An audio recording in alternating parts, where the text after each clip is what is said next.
반갑습니다. 저는 미디어 인류학자 김경화라고 합니다.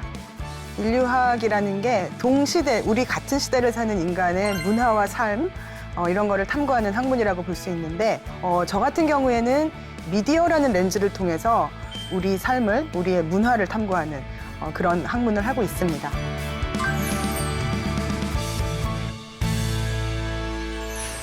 인터넷이 일상이 된 우리 삶에 대한 이야기를 좀 하고 싶습니다.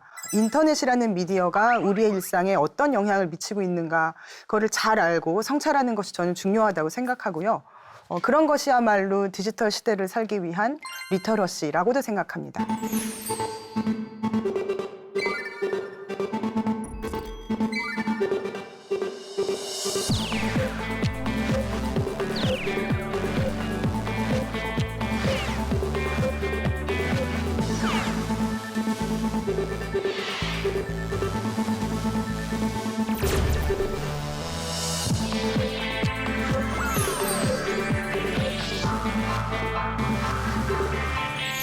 인터넷이라고 하면 최신 기술이라는 이미지가 많습니다만 저는 조금 역사적인 이야기부터 해보고 싶어요. 시대는 1960년대로 들어가는데 무대는 미국입니다. 1967년에 미국 국방성에서 아주 야심찬 실험을 해보겠다 이런 계획을 발표하는데 컴퓨터와 컴퓨터를 통신 케이블로 연결해서 네트워크를 구축하겠다 이런 계획이었는데 사실 이 계획이 지금 들으면 하나도 이상할 게 없는 계획이지만 그때는 이게 심상치 않은 프로젝트였죠. 왜냐하면 그때는 개인용 컴퓨터가 없던 시대였어요. 컴퓨터라고 하면 메인프레임이라는 이름을 가진 아주 거대한 기계를 뜻했습니다. 이게 바로 메인프레임인데요. 굉장히 크죠. 지금도 컴퓨터 회사로 잘 알려진 IBM에서 주문 생산하는 그런 초대형 기계였는데 아주 비싼 기계였습니다. 당연하게도 큰 회사나 아주 큰 연구기관이 아니면 한 대 장만할 수도 없는 이 큰 기계를 가지고 몇 대를 연결하겠다는 계획이니까 미국 국방성 정도 되는 자금력도 있고 추진력도 있는 그런 조직이 아니면 사실 꿈도 꿀 수 없는 야심찬 계획이었습니다. 그런데 좀 이상하지 않으세요? 국방성이라고 하면 군사 전략을 짜고 군대를 운영하는 그런 조직입니다. 왜 이런 조직에서 컴퓨터와 컴퓨터를 연결하는 실험을 하겠다 이런 계획을 내놓은 걸까? 이 질문에 답하기 위해서는 당시의 시대적 배경을 고려할 필요가 있습니다. 60년대잖아요. 자본주의를 대표하는 미국과 공산주의를 대표하는 소련이 팽팽하게 대립했던 소위 냉전 시대입니다. 이 냉전 시대는 미국과 소련이 전쟁 병기를 개발하는 거에 경쟁적으로 돈을 쓰고 노력을 하던 시기였습니다. 사실 역설적으로 이 시기에 인류의 과학기술도 굉장히 빨리 발전했습니다. 예를 들어서 1957년 소련에서 인류 최초의 인공위성 스푸트니크 1호를 성공적으로 발사를 하죠. 사실 이때쯤에는 미국의 과학기술이 조금 소련에 뒤진 듯이 보이는 시점이기도 했습니다. 바로 이 시점에서 미국 국방성이 컴퓨터 네트워크를 구축하겠다 이런 계획을 발표한 겁니다. 말하자면 이 계획은 차세대 전쟁 기술을 염두에 둔 그런 계획이었습니다. 정보통신이라는 것이 전쟁에서는 매우 중요한 요소입니다. 전쟁터에서 어떤 일이 벌어지는지를 정확하게 파악할 필요가 있고요. 또 본 기지에서 작전 명령을 하다라면 전투 현장으로 적시에 정확하게 전달할 필요가 있습니다. 어떻게 보면 정보통신이 전쟁의 승패를 가른다고도 할 수 있어요. 계란을 한 바구니에 담지 말라는 금언이 있죠. 계란을 여러 바구니에 나누어서 담으면 바구니 하나를 땅에 떨어뜨렸을 때에도 다른 바구니에 담겨진 계란은 무사한다는 것입니다. 미국 국방성의 이 정보통신 관련 실험이 바로 이 아이디어에서 비롯된 것이었습니다.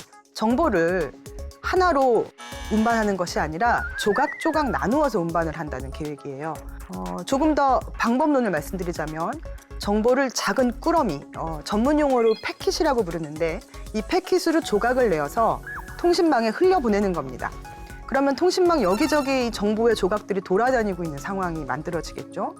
정보가 필요한 사람, 정보를 받을 때에는 이렇게 통신망에 흩어져서 돌아다니고 있는 정보의 조각을 하나하나 모아서 온전한 정보로 재구성해서 참조를 하는 겁니다. 이렇게 정보를 분산시키면 정보의 조각을 취합하는 번거로움은 있어요. 하지만 정보 전달에 아예 실패할 가능성은 굉장히 줄어들게 되는 거죠.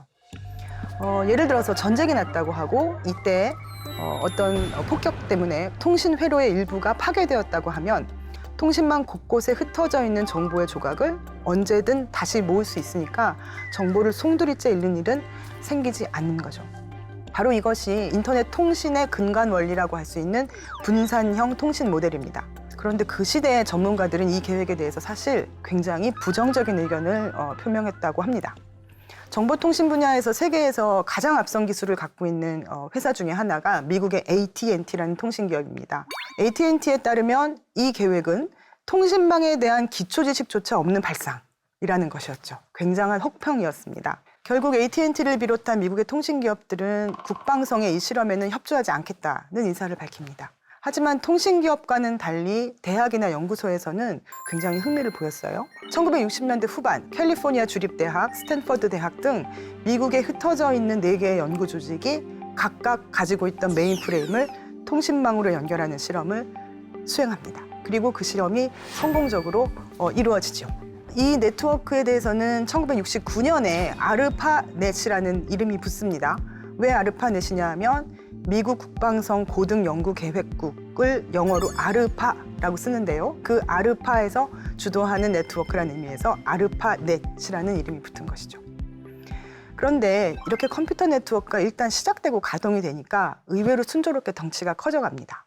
1970년대 후반이 되면 이미 아르파넷은 거대한 컴퓨터 네트워크로 성장해 있었습니다. 그런데 이 아르파넷에서 정말 흥미로운 일이 생긴 거는 그때부터였어요. 이게 원래는 전쟁에 대비한 통신 모델을 실험해보겠다는 의도가 있었던 것인데 사실은 그 네트워크에서 전혀 다른 종류의 활동이 싹트고 또 활발하게 이루어지기 시작했던 것입니다. 초기 아르파넷에 접속했던 사람들의 대부분은 컴퓨터 공학을 전공한 연구자들이나 엔지니어들이었어요. 그도 그럴 것이 컴퓨터 공학을 하지 않으면 메인프레임은 조작조차 할 수 없으니까요. 그런데 그들이 이 아르파넷에서 친구가 되고 또 활발하게 친목을 쌓기 시작한 것입니다.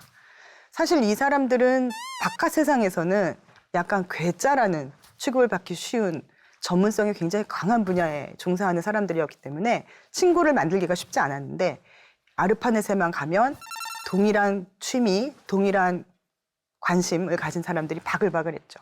1973년 조사 결과에 따르면 아르파넷 전체 트래픽의 4분의 3이 엔지니어들의 사적인 메시지 교환이었다고 합니다. 그리고 이렇게 의견을 나누다 보면은 아이디어가 튀어나오기도 해요. 그런데 더 재밌었던 것은 이들은 엔지니어이기 때문에 튀어나오는 아이디어를 실제로 구현할 수 있는 기술도 있었던 것입니다. 예를 들어서 편하게 교류를 하기 위해서 누가 이런 제안을 합니다. 아르파넷의 어떤 이용자에게 내가 메시지를 보내고 싶을 때에 이용자 이름 뒤에 골뱅이 기호를 붙여서 그 뒤에 컴퓨터 이름을 붙이면 그 이용자에게 전달되도록 하면 어떨까?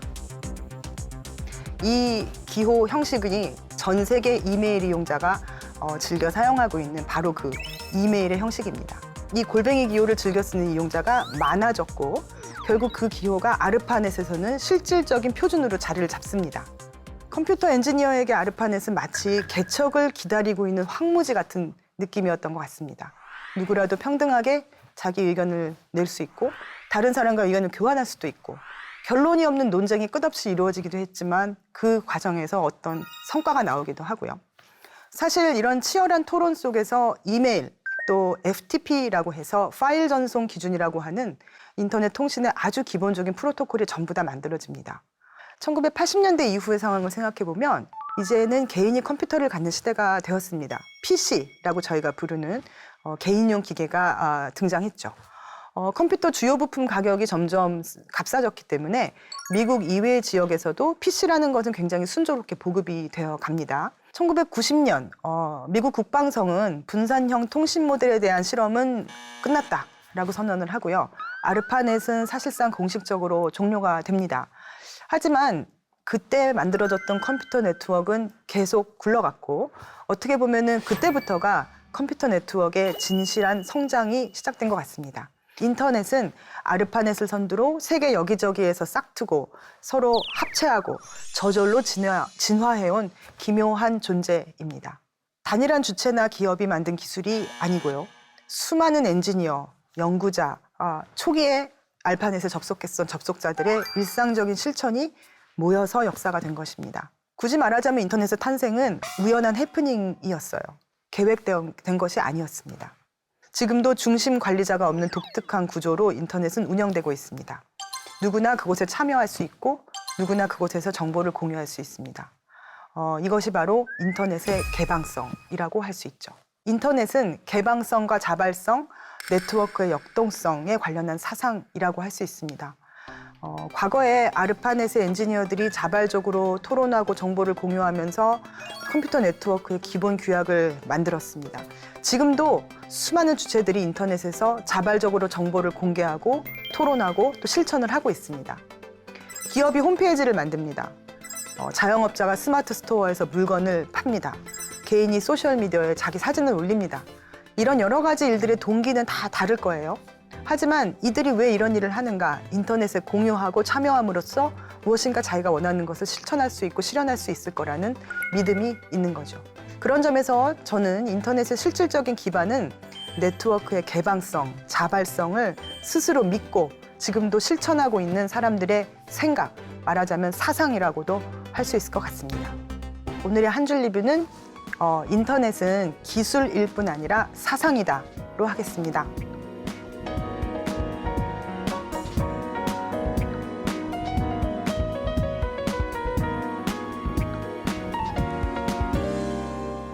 Caught up in my tape.